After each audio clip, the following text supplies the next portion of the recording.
RTI Live News. Ask for right. Election commission నుండి వచ్చిన ప్రత్యేకమైన ఉత్తర్వులు చూసామని వాలంటీర్లు ఎవరూ పెన్షన్లు పంచరాదు, మొబైల్ ఫోన్లను సచివాలయాలకు అందించాలని, వాలంటీర్లు ఎవరూ సేవలు అందించరాదని దాని సారాంశమని మంత్రి అన్నారు. వాలంటీర్లపై కంప్లైంట్ ఇచ్చింది నిమ్మగడ్డ రమేష్ చౌదరిని. ఈ నిమ్మగడ్డ రమేష్ చౌదరి గతంలో రాష్ట్ర ఎన్నికల కమిషనర్గా ఉండేవారని, ఉన్నతమైన పదవుల్లో ఉన్నప్పటికీ చంద్రబాబు కోసం మాత్రమే పనిచేశాడని మంత్రి సిదిరి తెలిపారు. ఈరోజు వాళ్ళందరికీ కూడా స్వాతంత్రం వచ్చింది జగన్మోహన్ రెడ్డి గారి దయ వల్ల. వాలంటీర్ సేవల వల్ల వాళ్ళ ఇంటి వద్దకే పెన్షన్ డబ్బులు పంచి వాళ్ళందరి ఆత్మాభిమానాన్ని, ఆత్మ గౌరవాన్ని పెంచినటువంటి నాయకుడు జగన్మోహన్ రెడ్డి గారు. అయితే నీవు వాళ్ళ ఆత్మ గౌరవాన్ని దెబ్బతీసి, అవ్వతాతల ఆత్మ గౌరవాన్ని దెబ్బతీసి, ఆత్మాభిమానాన్ని దెబ్బతీసి, మీ జన్మభూమి కమిటీ సభ్యుల దగ్గర మోకాల మీద నిలబెట్టి గంటలు తరబడి వేచి ఉండేట్టుగా చేసి కిలోమీటర్లు నడిపించినటువంటి నీచపు చరిత్రని మట్టి కొట్టుకొని పోతావు. అవ్వతాతల ముసురు తగిలి మట్టి కొట్టుకొని పోతావు చంద్రబాబు. నిజంగా ఈరోజు పెన్షన్లు ఇవ్వద్దని చెప్తావా? మళ్ళీ అవ్వతాతలు అందరూ వెళ్ళి సచివాలయం దగ్గరికి వెళ్ళి లైన్ కట్టి నిలబడాలా? మానవత్వం ఉన్నోడు చేసే పనేనిది? ముసురు తగలదా? ప్రతి అవ్వతాత కూడా శోకించేటటువంటి సందర్భాన్ని తీసుకొచ్చావు చంద్రబాబు. ఏం మనిషి అయ్యా? దీనికేనా రాజకీయం? అసలు రాజకీయాలంటే ఉందాతనం ఉండాలి. అధికారం దేనికి నీకు అధికారం? నువ్వేం చేసావు మా రాష్ట్రానికి? నువ్వేం ఓడిపడిసావు మా రాష్ట్రానికి? దమ్ముంటే నువ్వు చెప్పు. ఇదిగో మా నాయకుడు ఒక 5 సంవత్సరాల్లో ఇన్ని పనులు చేశాడని మేము చెప్పగలం. మేము ఒక హార్బర్ కట్టించావా? ఒక పోర్టు కట్టించావా? ఒక స్కూల్ బాగు చేసావా? ఒక హాస్పిటల్ బాగు చేసావా? విద్యారంగంలో నీ మార్క్ ఏంటి? ఇదిగో పలానా మార్క్ విద్యారంగంలో నువ్వు చెప్పు. నువ్వు చెప్పలేవే. రాజశేఖర రెడ్డి గారి టైంలో ఫీజు రింబర్స్మెంట్ తీసుకొచ్చి, ట్రిపుల్ తీసుకొచ్చి విద్యారంగంలో తనకంటూ ఒక మార్క్ క్రియేట్ చేసుకున్నాడు. ఈరోజు జగన్మోహన్ రెడ్డి గారు విద్యారంగాన్ని సమూలంగా మార్పు చేసి కార్పొరేట్ స్కూల్కి ధీటుగా దేశం మొత్తం ఈరోజు ఆంధ్రప్రదేశ్ రాష్ట్రానికి వచ్చేస్తుంది. ఇది నిజం కదా? దేనికి నీకు అధికారం?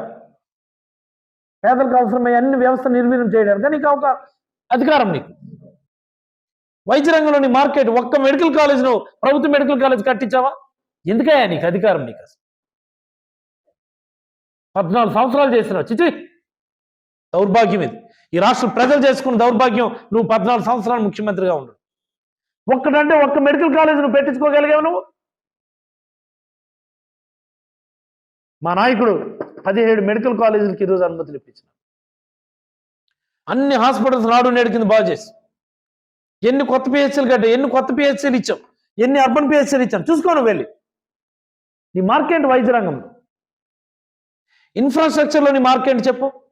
ఒక్కటంటే ఒక ఇరిగేషన్ ప్రాజెక్ట్ నువ్వు కట్టగలిగావా? ఇదిగో పలానా ఇరిగేషన్ ప్రాజెక్ట్ నా బ్రెయిన్ చైల్డ్ నువ్వు చెప్పు. నీకు దమ్ముంటే this is my brain child నువ్వు చెప్పు. నీకు చేతనైతే రాజశేఖర రెడ్డి గారు బ్రెయిన్ చైల్డ్, జగన్మోహన్ రెడ్డి గారు బ్రెయిన్ చైల్డ్ చెప్తాం మేము. పథకాలు కావచ్చు, ప్రాజెక్టులు కావచ్చు. This is my brain child నువ్వు చెప్పు. నువ్వు మాట్లాడితే చెప్తావు. ఐటీ టవర్స్ కట్టి నువ్వు కట్టించావా? నువ్వు శంకుస్థాపన చేసావా? అది నీ ఆలోచనది. ఐటీ టవర్స్ నీ ఆలోచనది.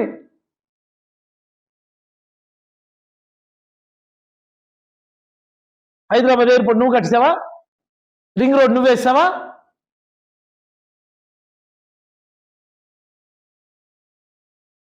ఏంటి మార్క్? ఏంటి రాష్ట్ర అభివృద్ధిలో? What is your mark? Where is your mark? నీకు దమ్ముంటే చెప్పి. ఇదిగో పలానా పోర్ట్ నేను కట్టాను, పలానా హార్బర్ నేను కట్టాను, పలానా హాస్పిటల్ నేను కట్టాను, పలానా కాలేజీ నేను కట్టాను, పలానా పథకాన్ని నేను తెచ్చాను. నీ పెళ్ళాకోడు చెప్పుకోవడానికి ఒకటంటే ఒకటి లేదు నీకు. నువ్వేమో 3 సార్లు ముఖ్యమంత్రి. నువ్వు ఎంత దౌర్భాగ్యుడు అంటే నువ్వు చివరికి సచివాలయాలు కూడా నేనే తెచ్చానని చెప్పుకున్నటువంటి చేతకాని ముఖ్యమంత్రి. ఎందుకు అసలు? ఎందుకు అంత కక్ష పేదలంటే? ఎందుకంత ఆక్రోశం నీకు పేదలంటే? దీనికైనా నీకు అన్నిసార్లు ముఖ్యమంత్రి చేసి అవ్వాతాతల ఉసురు తగులుతుంది నీకు ఖచ్చితంగా. అవ్వాతాతల కన్నీళ్ళు ఎవరికి కూడా మంచిది కాదు. రాష్ట్ర ప్రజలందరికీ నేను చెప్పేది ఒకటే, మరొక్క నెల రోజులు మాత్రమే. ఈ రాష్ట్రానికి 40 సంవత్సరాల నుంచి పట్టినటువంటి దరిద్రం శాశ్వతంగా వీడిపోతుంది.